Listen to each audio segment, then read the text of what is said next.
first keynote speaker to the stage, Dr. Susan Tighe, and she's the Vice President and Professor of Civil Engineering at McMaster University, Fellow Canadian Academy of Engineering, and also Fellow Engineering Institute of Canada, yes, coming to California to deliver the first keynote speech. Thank you.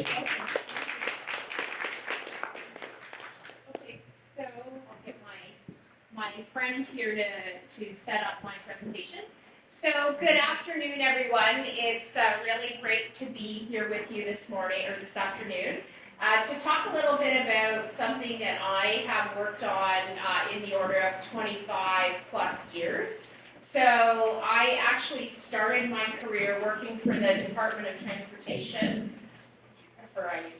So I started my career working. I think it's This is a connected PowerPoint. Oh, I see. So I worked actually in construction when I first started my career, and I did my master's and PhD in civil engineering, and then I spent many years looking at pavement performance, asset management, helping cities determine how to invest their funds to get the most out of their infrastructure. So I'm going to talk a little bit about that. And I'm going to share some of the key concepts related to infrastructure management. And then I'm going to speak very briefly about a project that we've been working on related to emissions associated with vehicles and how those emissions differ depending on the pavement structure. And then I'll close off with some conclusions. So one of the areas that I think we really need to think about when we think about our infrastructure, so this is our roads, this is our buildings, this is our bridges, this is our sewers, this is all of the infrastructure that supports our cities and airports. And the idea here is that we put a monetary value on the assets because it emphasizes their substantial value to us. So if you live within a high-functioning road or a high-functioning airport, then your quality of life is going to be much better. You're going to have access to goods and services that you wouldn't normally have. And so the idea here is that we figure out how old the infrastructure is, what the value is, and really what I'm going to be talking to you about is the importance of investing in maintenance and rehabilitation. So we can't just build the infrastructure and not do anything with it. We have to continue to think about how we monitor it. So I'm really going to emphasize the value of transportation assets. I'm going to talk a little bit about present, current, predicted, and desired asset condition and how we figure out what the asset is worth. Identify funding needed. So how much money do we need to spend every year to maintain that infrastructure so it keeps its value?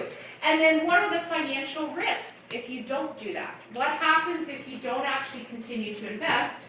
What's going to happen? So this is actually the Federal Highway Administration in the United States initially published it. It was further published in the Transportation Association of Canada Pavement Asset Design and Management Guide, which is the primary document in Canada that we use to design all of our infrastructure. And basically the idea here is when we think about infrastructure management, we have different system components. So what are our goals and policies, and how does that reflect the customer input? Who are our customers? If I'm the DOT or I'm the city, who are our customers? Everyone that lives there, right? The users. And so what we need to think about is what is our mission as an organization? What are the goals and policies? We need to know what kind of assets we have, how many roads we have, how many bridges, how many sidewalks, how many freeway traffic management signs, how many ramps, how many bridges, all of these pieces. And when we think about the inventory is what kind of inventory of assets do we have, what's included. Then we get into things like what's the value of the asset and what's the function and what services do they provide. So if I switch to an airport application, what is the most important asset at an airport?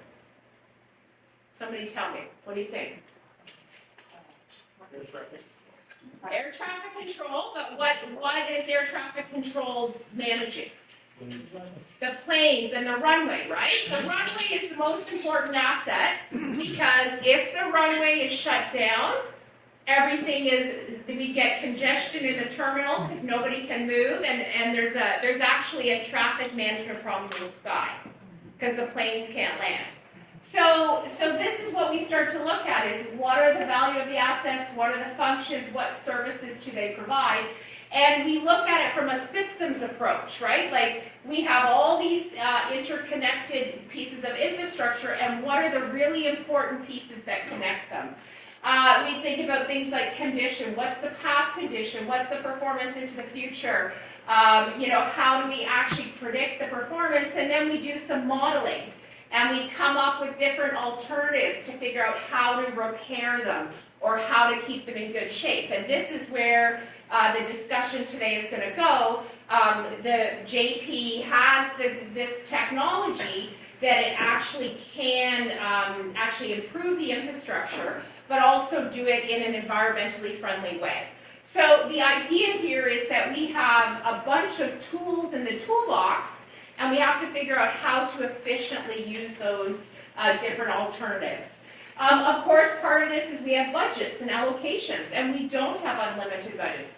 I have worked with agencies around the world. I have never been to a place where people say to me, Susan, I have unlimited budget. We always have a limited budget, so how do we use those? Short and long-term plans, how do we implement the program, and then performance monitoring. So the one thing I would say is the technologies that we're using now are very high tech. We're using artificial intelligence to manage our infrastructure. We're using machine learning to actually help us design better. So there is quite an important technical component that's helping us learn how to better manage this infrastructure. Okay, so this is probably my most favorite slide. I've taught many, many years, and what I want to, and this was part of the Transportation Association of Canada, and this is really talking about the life cycle of the asset.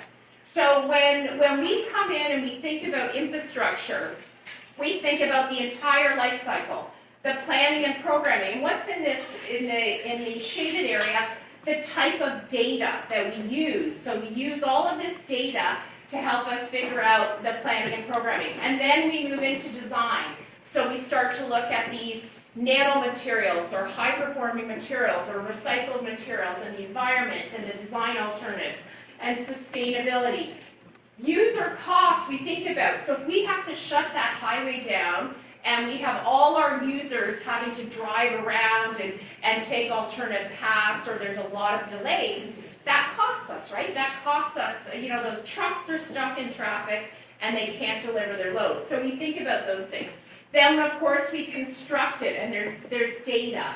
Then we get into maintenance, preservation, rehabilitation. So this is, how do we keep it in a good condition? I'm going to come back to this. In-service evaluation. So this is where we're using a lot of high-speed technologies that drive down the road and look at the cracks and figure out where the potholes are and actually help us say, oh, this is the performance of the surface now, and in 1 year's time, we're going to need to do something. So we use these photos, we use lasers, we use high-speed cameras to actually figure out how it's performing.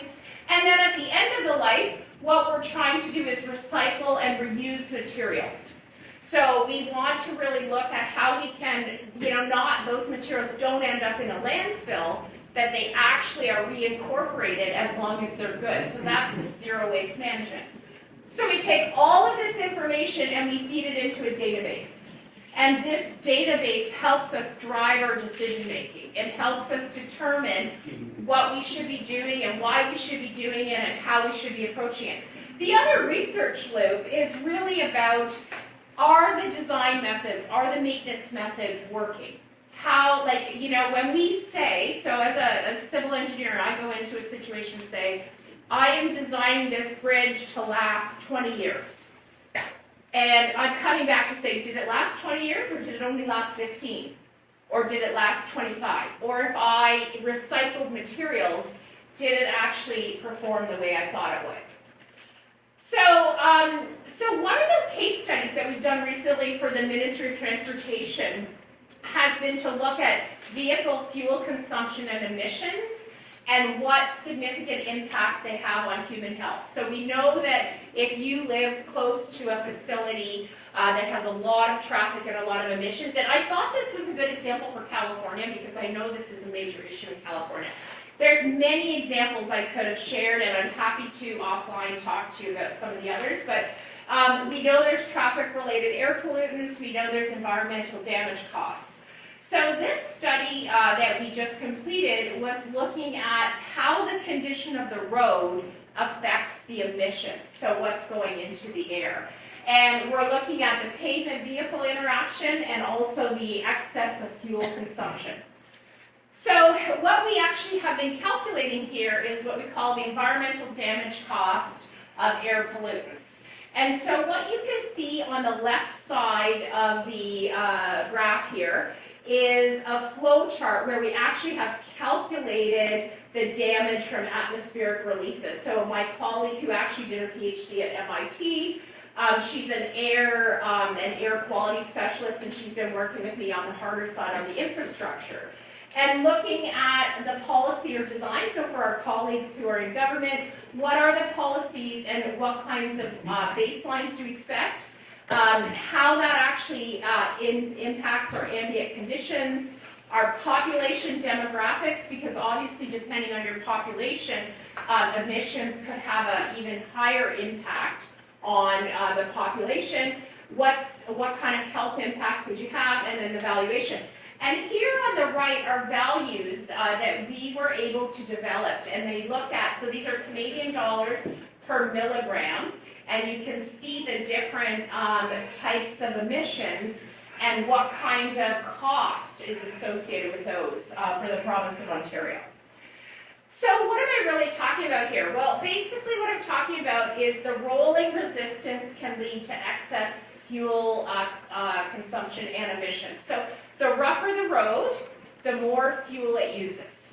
The more fuel it uses, the more emissions you're going to have. So, and the types of things that we look at optimizing, so I know there's lots of entrepreneurs in the room, so how do we optimize the texture of the pavement? So texture is very important because, of course, it contributes to roughness, but most importantly, texture is important for friction. So friction is what helps us stop that car or stop that airplane quickly, right? And so we need to supply friction on our surface, but in a way that it doesn't make it really rough. The roughness is sort of the component where you're driving along and you actually feel it, right? Depending on your suspension of your vehicle, but you feel it. And then deflection is the structural adequacy of the actual infrastructure that you drive on. Okay, so very quickly, one of the things we did related to this is we wanted to look at energy use and emission impact models. So basically what you see in the top part of this figure is you've got roughness and texture, vehicle efficiency, and speed and congestion. So we actually used one of the models from the World Bank, which is the Highway Development and Management tool, and looked at energy use rate. So how much energy are we using based on different scenarios per carbon dioxide.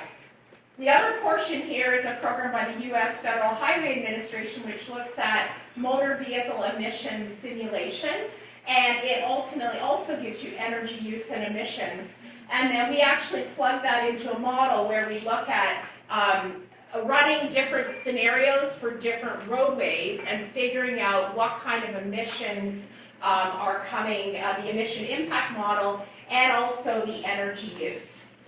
So here's some actual results. Unfortunately, I left them in kilometers per hour.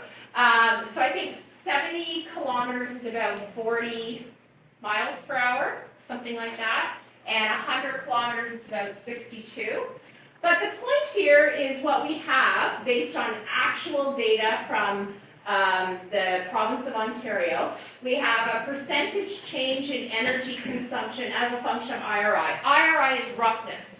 IRI is this International Roughness Index, which is the pavement vehicle human interaction.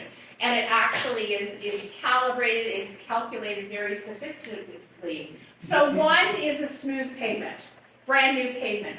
4 is a very rough pavement. And so what I want to highlight here is that higher speeds and rougher roads result in more energy consumption. So us as users, as drivers, we pay for that. All of those goods and services that are being transported, we pay for that because it costs more for trucks to cart materials and goods and services. Okay, now this is also, so in the more specific thing, we're looking at carbon dioxide emissions related to what I'm calling roughness management.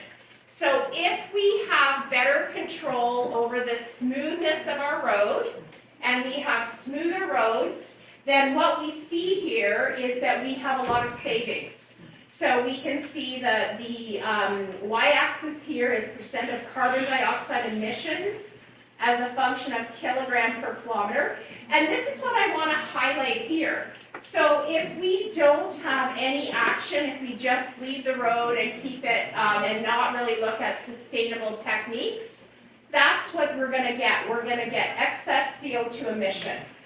If we start to look at some different kinds of treatments, like green treatments, like the hot in place recycling, like sustainable techniques, which we actually looked at here, you can see there's savings. There's savings because the road is smoother, those green. There's potential savings because we don't have this emission cost. And then we also have some savings related to maintenance and rehabilitation. Here is the environmental cost savings as well. You can see again, if we use different techniques, we actually have a bigger impact on the roadway network. So I'm just going to conclude that based on studies that we've looked at for different kinds of roads, rougher pavement surfaces results in a 2% increase in fuel consumption. For heavy-duty trucks, it's a 3% increase. Now, you might not think that's a lot, but when you apply this across, think about all the trucks in this country that are hauling goods and services. It's billions of dollars. So that is a big impact. And it's also, generating more emissions. The second piece is when we look at rougher pavement surfaces, the environmental damage cost, it works out to be about 4 cents per mile for cars and about 2 cents per mile for heavy-duty trucks related to emissions. So again, these are additional costs. And so I think the challenge is, how do we reduce those costs? How do we make things more efficient? If we have lower values for how rough we can allow our infrastructure to get, we'll have more emissions. And what we do know is if we are recycling or using more sustainable materials, we actually have huge benefits, and particularly on high volume roads. So when you start to get into the interstate freeways, it really starts to add up. And then, of course, another big part of this is decreasing the CO2 emissions. So some of the work that we've done, and we've said to our DOT partners, is if we can reduce that, it's going to have a huge impact over the life cycle. So again, I hope what I'm leaving with you is this idea that the road surface has a huge impact on the vehicle emissions. It has a huge impact on the environmental costs.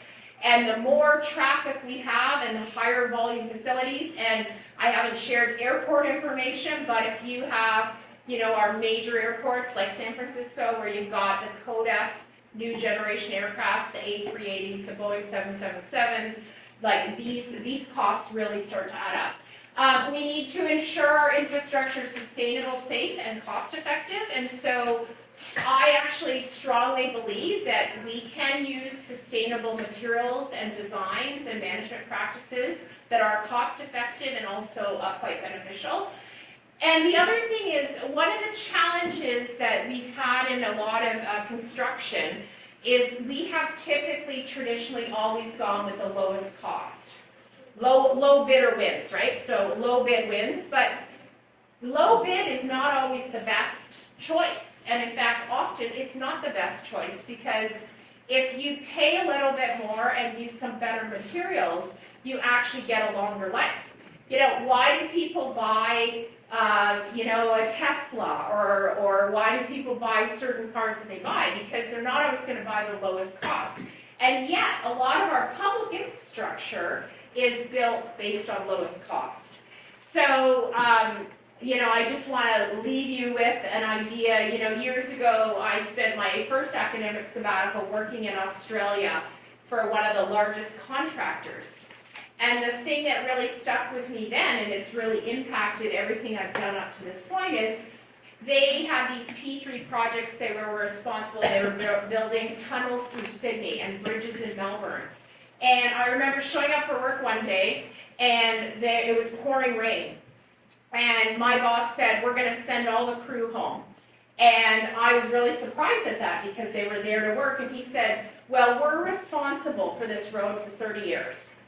And so we know if it's raining, and we know if the conditions aren't great, we're not going to get that design life out of it. And so I think that this is an opportunity in the highway field, in airport and transportation, to really think about how we actually commission infrastructure and how we actually manage it. So with that, I thank you, and I think they're giving me the hook. And I think we'll do questions after. So thank you.